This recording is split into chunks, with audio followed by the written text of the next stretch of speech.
દર્શક મિત્રો, આપ જોઈ રહ્યા છો NN ન્યૂઝ. હું છું એન્કર અર્પિતા પટેલ. હવે જોઈએ અગત્યના સમાચાર. સુરત મહાનગરપાલિકા દ્વારા ₹193.10 કરોડના ખર્ચે નિર્મિત થયેલા 2959 PM આવાસ યોજનાના આવાસોનો કમ્પ્યુટરાઇઝ ડ્રો કરતા કેન્દ્રીય જળશક્તિ મંત્રી CR પાટીલ.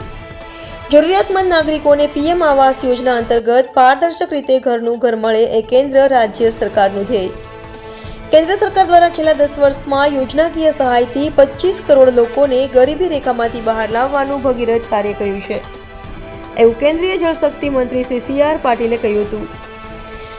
આગામી દિવસોમાં સુરતના પ્રત્યેક જરૂરિયાતમંદ પરિવારોને PM આવાસ યોજના થકી પાકું ઘર મળી રહેશે તે દિશામાં સરકારની કટિબદ્ધતા વ્યક્ત કરતા કેન્દ્રીય જળશક્તિ મંત્રી સુરત શહેરના ઝીરો સ્લમ કોન્સેપ્ટમાં પાયામાં PM આવાસ યોજનાએ પણ મહત્વનું યોગદાન આપ્યું છે, એવું મહેર દક્ષેશભાઈ માવાણીએ કહ્યું હતું.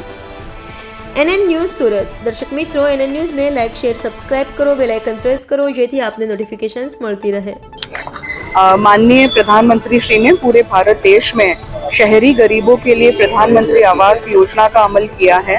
माननीय मुख्यमंत्री श्री भूपेंद्र भाई पटेल साहब के मार्गदर्शन में जो भी आवासों का कब्जा सौंपना बाकी है उन सभी को कैंपेन मोड में आवास देने में आए, उसके लिए एक कैंपेन लिया गया है.